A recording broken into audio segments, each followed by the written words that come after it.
Game 5 between the Montreal Canadiens and the Carolina Hurricanes has officially confirmed what we all saw coming. Carolina, in dominant fashion, just beat the Canadiens 4 straight times to send them packing to Cancun, while Carolina has booked their ticket to the Stanley Cup Final to meet the Vegas Golden Knights. So what the hell happened to the youngest team in the NHL? How did it all come crashing down in this series? And how did the Hurricanes break the NHL to become the most dominant postseason team we've seen in 50 years? Let's take a deeper look. Now, one thing was clear for Montreal. If they were going to win this game or have any chance, they got to start by scoring first. They hadn't scored first in a single game this series. And right off the draw, it's almost like you could tell this one was going to be a long night for Habs fans. Matheson decides he's going to jump on the face-off. Carolina just strips him right away and comes in for an early grade A chance. That's no bueno.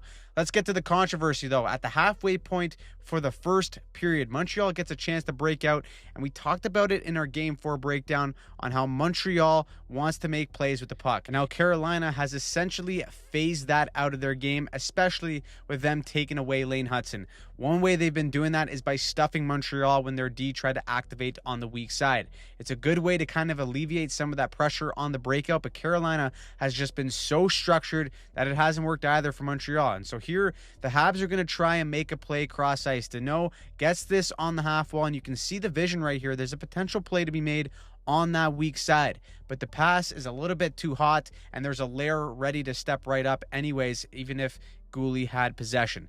That turns into another neutral zone turnover where Carolina and their speed can just carve you up like a Thanksgiving turkey. Look at Taylor Hall come in like a piss missile, driving the net. It goes from Blake to Stankoven, and this is where things get a little messy. Stankoven drives the net, loses an edge, and ends up just basically slide tackling Dobish. The puck is loose, and who is there to get it? Taylor Hall. He bangs it home, but hold on a second here. Marty St. Louis says, get Gary on line 1. This has got to be goaltender interference. Stankoven goes into his leg and on top of Dobish's stick, and then you could argue that maybe Taylor Hall also pushed his pad in. I mean, at this point, there's a few things here that could indicate that this is goaltender interference and that this won't count, especially when they've been calling back goals for so much as a toe brushing up against a goalie's pad. So it's a good challenge. I mean, I like it. Martin St. Louis really has nothing to lose at this point. They got to find a way to get on the board early. And so they get off the phone call with Gary. Ref says it's a good goal. What? You kidding me? To me, that's a bad call, and really, this is kind of what everyone expected throughout the year with goaltender interference. After all this time, we go through 82 games, and still no one has a damn clue what goaltender interference truly is. And in such an important game, everyone is still unclear as to what the standards are. Either way, Montreal goes down by 1 and lets in the first goal again. It's going to be one of those nights. Hurricanes continue to outshoot them. And so now we go to 4 minutes left in the first, and it's a face-off play. And this is where we really start to see the fatigue of Montreal, in my opinion, set in. Hurricanes win the draw. They send it down low to Taylor Hall, who is 99 overall in this series. And it's just a one-on-one between him and Matheson. He hits him with a cutback that gets Matheson fishing like a bird. He's got to drop his stick so he doesn't take a penalty. Hall gets separation to find Stankoven, who backs up to sit in that soft spot in coverage, and this is where we see the fatigue set in for Dobish as well. When you face 40-plus shots every night and you're getting peppered like a Philly cheesesteak, the sharpness both mentally and physically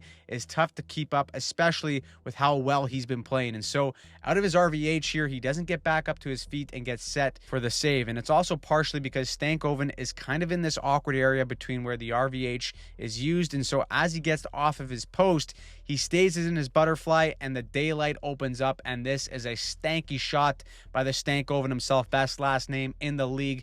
2-0, and you feel this one starting to slip away. A minute later, this encapsulates the series right here. All series long, we've seen Montreal decide they want to hold on to the puck in their own end. They want to try and make a play, move up ice with possession to leverage their skill.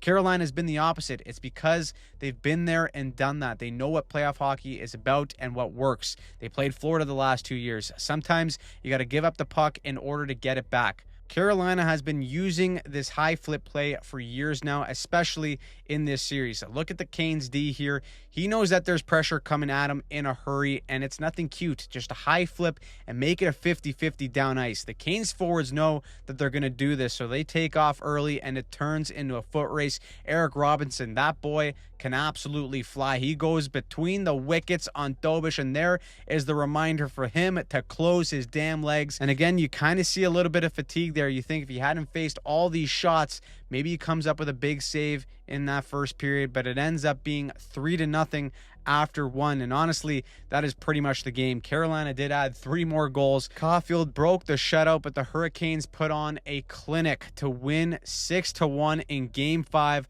to go to the Stanley Cup Final for the first time since 2007. Now, from a tactics perspective, Montreal just never had an answer for Carolina's forecheck all series. Taylor Hall said it in the postgame too, that their forecheck was taking over and they were getting used to Montreal's breakouts. And that's because the Habs insisted on doing the same thing. In this Game 5, they kept trying to use that stretch or rim play that they used in Games 1 to 4 to bypass Carolina's pressure. But the layers and gaps of Carolina just made it way too hard for Montreal to break through. In this series, both teams seemed dead set on imposing their game on the other. Carolina just did exactly that, and I thought maybe Montreal would adjust by trying to match the Carolina style, maybe using some of these high flip plays to try and mirror Carolina's game against them, but they went down with the ship playing their style, and it never really materialized into success. It could have been fatigue, but it mostly looked like an inexperienced team hitting a wall and failing to find the correct adjustments. And so the Cinderella run for the youngest team in the league officially comes to an end.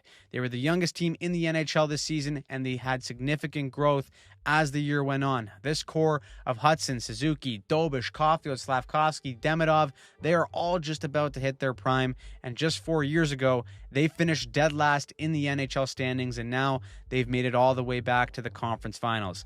It's a story we've seen 1,000 times. With great young teams, you need to go through some heartbreak. You need to learn how to lose before you can win. The best example of that is the team that just beat them, the Carolina Hurricanes. They've been knocking on the door every single year for the last 4 or 5 seasons, and now they've broken through to the Stanley Cup Final. Job's not finished, but they have found their way to success. Montreal, despite people thinking that they may have been undeserving to get to this point, still found a way to win and beat some pretty good teams along the way. Learning how to do that and playing in those moments will be huge for this young group moving forward. The Habs decided not to make any moves at the deadline, probably because they felt like their group wasn't as ready as they showed in these playoffs. But seeing the growth that they have made, you can bet your ass they're going to start making some moves here to take this team to the next level. Because going into next season, the bar has simply been raised. Expectations will be high, and so how they will build on this will be fascinating to see play out. That being said, this was one of the most lopsided series we've ever seen, and you got to give credit to the Carolina Hurricanes. They had an identity, they had a game plan, and they executed it every single time.